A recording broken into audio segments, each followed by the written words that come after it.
JK செய்திகளின் இரவு நேர பிரதான செய்திகள். முதலில் தலைப்புச் செய்திகள். நாடளாவிய ரீதியில் வெப்பநிலை இன்று முதல் எச்சரிக்கை மட்டத்தில் இருக்கும் என அறிவிப்பு. யாழ்ப்பாணத்தில் 2 வயது குழந்தையும் அவரது தாய்மாமனும் சடலமாக மீட்பு. குற்றவியல் முறைகேடு தொடர்பாக கைது செய்யப்பட்ட நாமல் ராஜபக்ச பிணையில் விடுவிப்பு. பாப்பரசர் பிரான்சிஸின் உடல்நிலை மோசமாக இருப்பதாக அறிவிப்பு. செய்திகள் தொடர்கின்றன.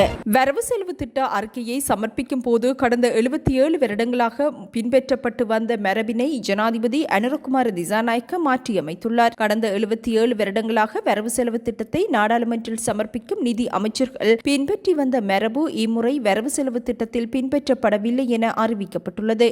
வழமையாக நிதி அமைச்சர்கள் வரவு செலவு திட்ட ஆவணங்களை இரகசிய பெட்டியொன்றில் போட்டு நாடாளுமன்றிற்கு கொண்டு வருவது மரபாகும். எனினும் ஜனாதிபதி அனுரகுமார திசாநாயக்க இம்முறை உள்நாட்டில் உற்பத்தி செய்யப்பட்ட ஆவண பெட்டியொன்றில் வரவு செலவு திட்ட ஆவணங்களை எடுத்துச் சென்று வரவு செலவு திட்ட உரையை நிகழ்த்தியிருந்தார் என்பது குறிப்பிடத்தக்கது. இதனிடையே 2025 ஆண்டிற்கான வரவு செலவு திட்டத்தின் 2வது வாசிப்பு மீதான விவாதம் இன்று நாடாளுமன்றில் நடைபெற்றது. இந்த விவாதம் எதிர்வரும் 25ஆம் தேதி வரை தொடரும் எனவும் அறிவிக்கப்பட்டுள்ளது. 2025ஆம் ஆண்டுக்கான வரவு செலவு திட்டத்தின் 2வது வாசிப்பு மீதான வாக்கெடுப்பு 25ஆம் தேதி மாலை நடைபெறவுள்ளது.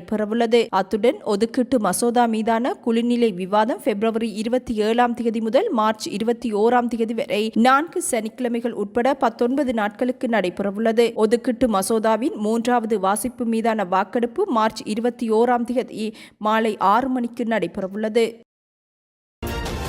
நாட்டின் பல பகுதிகளில் மனித உடலால் உணரப்படும் வெப்பநிலை இன்று முதல் எச்சரிக்கை மட்டத்தை விட அதிகரிக்கக்கூடும் என வளிமண்டலவியல் திணைக்களம் எதிர்வு கூறியுள்ளது. வடக்கு, வடமத்திய, வடமேல், தென் மற்றும் மேல் மாகாணங்களிலும் இரத்தினபுரி மாவட்டத்திலும் இந்நிலைமை ஏற்படக்கூடும் என திணைக்களம் விடுத்துள்ள அறிக்கையில் தெரிவிக்கப்பட்டுள்ளது. இவ்விடயம் தொடர்பில் முதியோர் மற்றும் நோயாளர்கள் அறிவுறுத்தப்பட்டுள்ளனர். வாகனத்திற்குள் சிறார்களை தனிமையில் விட்டுச் செல்ல வேண்டாம் எனவும் அறிவிக்கப்பட்டுள்ளது. பணியாற்றுபவர்கள் இயன்றளவு நீரை பருக வேண்டும் என வலியுறுத்தப்பட்டுள்ளது. பொது வெளியில் கடுமையான பணிகளில் ஈடுபடுவதை தவிர்க்குமாறும் வெள்ளை அல்லது இலகுவான ஆடைகளை அணிந்து கொள்ளுமாறும் வளிமண்டலவியல் திணைக்களம் பொதுமக்களை கோரியுள்ளது. 2023-2024 ஆண்டுக்கான கல்வி பொதுத்தராதர சாதாரணதர பரீட்சையின் மீள் பரிசீலனை பெறுபவர்கள் நேற்று நள்ளிரவு வெளியிடப்பட்டது. இலங்கை பரீட்சைகள் திணைக்களத்தின் உத்தியோகபூர்வ இணையதளமான www.doenets.lk அல்லது www.results.exam.gov.lk என்னும் முகவரி ஊடாக பிரவேசித்து பரீட்சை இலக்கம் அல்லது தேசிய அடையாள அட்டை இலக்கத்தை உள்ளிடுவதன் மூலம் பெறுபவர்களை பெற்றுக்கொள்ள முடியும். பரீட்சை பெறுபவர்கள் தொடர்பாக ஏதேனும் சந்தேகம் காணப்படுமா எண் 1911 என்னும் துரித இலக்கம் அல்லது 011-2784-2008 என்னும் தொலைபேசி இலக்கத்திற்கு அழைப்பினை மேற்கொண்டு பாடசாலை பரீட்சை அமைப்பு மற்றும் பெறுபவர்கள் பிரிவினை தொடர்பு கொள்ளுமாறும் பரீட்சைகள் திணைக்களம் அறிவித்துள்ளது. கிறிஸ் பரிவர்த்தனையில் 70 மில்லியன் ரூபாய் குற்றவியல் முறைகேடு செய்ததாக குற்றச்சாட்டப்பட்ட நாடாளுமன்ற உறுப்பினர் நாமல் ராஜபக்சவிற்கு இன்று கொழும்பு மேல் நீதிமன்றம் குற்றப்பத்திரிகையை கையளித்துள்ளது. சட்டமா அதிபரால் தாக்கல் செய்யப்பட்ட குற்றப்பத்திரிகை இன்று கொழும்பு மேல் நீதிமன்ற நீதிபதி மஞ்சுள திலகரத்ன முன்னிலையில் கையளிக்கப்பட்டது. பின்னர் மேல் நீதிமன்ற நீதிபதி பிரதிவாதி நாமல் ராஜபக்சவை பிணையில் விடுவிக்க உத்தரவிட்டுள்ளார். யாழ்ப்பாணம் காங்கேசன்துறை மற்றும் தமிழகத்தின் நாகப்பட்டினம் இடையிலான பயணிகள் போக்குவரத்து கப்பல் சேவை மீண்டும் ஆரம்பிக்கப்படவுள்ளது. இதன்படி எதிர்வரும் 22ஆம் தேதி பயணிகள் கப்பல் சேவை மீண்டும் ஆரம்பிக்கப்படவுள்ளதாக சிவகங்கை கப்பல் சேவை நிறுவனத்தின் தலைவர் சுந்தர்ராஜ் பொன்னுசாமி தெரிவித்துள்ளார்.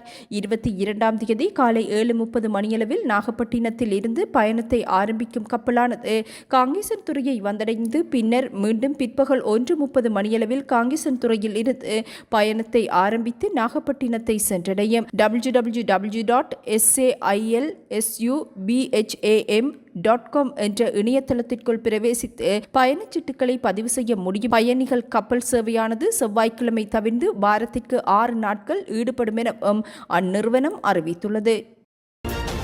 தையிட்டி விகாரை இடிக்கப்பட்டால் மீண்டும் ஒரு கருப்பு யூலைக்கு வழிவகுக்கும் என நாடாளுமன்ற உறுப்பினர் அர்ச்சுனா அறிவித்துள்ளார். தையிட்டி விகாரையை உடைப்பது வெறுமனே பிரச்சினைகளை உண்டாக்கும் எனவும் பழிவாங்கல் நடவடிக்கைகள் முன்னெடுக்க வாய்ப்புகள் ஏற்படும் எனவும் நாடாளுமன்ற உறுப்பினர் அர்ச்சுனா தெரிவித்துள்ளார். நாடாளுமன்ற அமர்வில் கலந்து கொண்டு உரையாற்றும் போதே அவர் இதனை குறிப்பிட்டார். இரணைமடுவில் புதிதாக விகாரைகள் கட்டப்பட உள்ளதாக தம்மால் அறிய முடிவதாகவும் விகாரைகளை இனிமேலும் பொதுமக்களுடைய காணிகளில் அமைக்கும் நடவடிக்கையை முன்னெடுக்க கூடாது எனவும் அர்ச்சுனா வலியுறுத்தியுள்ளார். மதுபோதையில் அரச பாடசாலைக்குள் நுழைந்து மாணவிகள் முன்னிலையில் அநாகரிகமாக நடந்து கொண்டதாக கூறப்படும் போலீஸ் கான்ஸ்டபிள் ஒருவர் நேற்று கைது செய்யப்பட்டுள்ளார். கைது செய்யப்பட்ட நபர் மல்லாவி போலீஸ் நிலையத்தில் பணிபுரியும் கான்ஸ்டபிள் என அறிவிக்கப்பட்டுள்ளது. மல்லாவி பகுதியில் உள்ள அரச பாடசாலையில் ஒரு போலீஸ் கான்ஸ்டபிள் குடிபோதையில் சென்று பல மாணவிகளை துன்புறுத்துவதாக கிடைக்கப்பெற்ற தகவலை அடுத்து மல்லாவி போலீஸ் அதிகாரிகள் சம்பவ இடத்திற்கு சென்று அநாகரிகமாக நடந்து கொண்டதற்காக கான்ஸ்டபிளை கைது செய்துள்ளனர். இதன்போது குறித்த கான்ஸ்டபிள் மதுபோதையில் இருந்ததாக அறிவிக்கப்பட்டுள்ளது. சந்தேகத்திற்குரிய போலீஸ் கான்ஸ்டபிள் குடிபோதையில் தனது கடமைகளை செய்தல், குடிபோதையில் அரசு பாடசாலைக்குள் நுழைதல் மற்றும் மாணவிகள் முன் அநாகரிகமாக நடந்து கொண்ட குற்றச்சாட்டின் பேரில் கைது செய்யப்பட்டுள்ளார். வாகனங்களின் விலைகள் குறிப்பிடத்தக்க அளவில் உயர்ந்துள்ளதால் வாகன இறக்குமதி மிகவும் ஆபத்தானதாக இருக்கும் என ஐக்கிய ஜனதா தள நாடாளுமன்ற உறுப்பினர் ஹர்ஷடி சில்வா அறிவித்துள்ளார். 2025ஆம் ஆண்டுக்கான வரவு செலவு திட்ட விவாதத்தை ஆரம்பித்து வைத்து பேசிய போதே அவர் இதனை குறிப்பிட்டார். ஜனாதிபதி தனது வரவு செலவு திட்ட உரையில் பெரும்பாலான வரி வருவாயை வாகன இறக்குமதியிலிருந்து எதிர்பார்ப்பதாக கூறியிருந்தார். வாகனங்களின் விலைகள் குறிப்பிடத்தக்க அளவில் உயர்வடைந்துள்ளது. டொயோட்டா ரேஸ் போன்ற வாகனங்கள் 12.2 மில்லியன் ரூபாவாகவும், டொயோட்டா யாரிஸ் 18.5 மில்லியன், ஒரு ஃப்ரியஸ் 28.9 மில்லியன் ரூபாவிற்கும் விற்பனை செய்யப்படவுள்ளது. எனவே வாகன இறக்குமதி மிகவும் ஆபத்தானது. இந்த விகிதத்தில் வாகனங்களை இறக்குமதி செய்ய யாரால் முடியும்? தற்போதைய விகிதத்தில் வாகனங்களை இறக்குமதி செய்ய வசதி படைத்தவர்கள் இருக்க மாட்டார்கள் என நினைப்பதாகவும் ஹர்ஷடி சில்வா அறிவித்துள்ளார். கோதுமை மாவின் விலை குறைக்கப்பட்டுள்ளமையினால் பானின் விலையும் குறைக்கப்படுவதாக அகில இலங்கை வெதுப்பக உரிமையாளர்கள் சங்கம் அறிவித்துள்ளது. கோதுமை மாவின் விலை ஒரு கிலோவிற்கு 10 ரூபாவால் குறைக்கப்பட்டதை தொடர்ந்து 450 கிராம் பானின் விலையும் 10 ரூபாவினால் குறைக்க பேக்கரி உரிமையாளர்கள் சங்கம் தீர்மானித்துள்ளதாக வர்த்தக அமைச்சகம் அறிவித்துள்ளது. யாழ்ப்பாணம் வட்டுக்கோட்டை பகுதியில் உள்ள திக்கிராய் குளத்திற்கு அருகிலுள்ள கிணற்றில் தவறி விழுந்த சிறுவன் உள்ளிட்ட 2 உயிரிழந்துள்ளனர். இச்சம்பவத்தில் முல்லைத்தீவு பகுதியைச் சேர்ந்த 2 வயது சிறுவனும் வட்டுக்கோட்டை பகுதியைச் சேர்ந்த 30 வயதுடைய இளைஞரும் உயிரிழந்துள்ளனர். உயிரிழந்த இருவரும் நெருங்கிய உறவினர்கள் என போலீசார் தெரிவித்துள்ளனர். இருவரும் கிணற்று நீரில் மிதந்ததை அவதானித்த பிரதேச மக்கள் அவர்களை மீட்டு யாழ் போதனா வைத்தியசாலையில் அனுமதித்தனர். எவ்வாறாயினும் சிறுவன் ஏற்கனவே உயிரிழந்ததாக யாழ் போதனா வைத்தியசாலையின் பணிப்பாளர் வைத்தியர் டி சத்தியமூர்த்தி தெரிவித்துள்ளார். குறித்த சிறுவனின் மாமனாரை மீட்ட போலீசார் அவருக்கு முதலுதவி வழங்கிய போதிலும் அவரும் உயிரிழந்ததாக அறிவிக்கப்பட்டுள்ளது.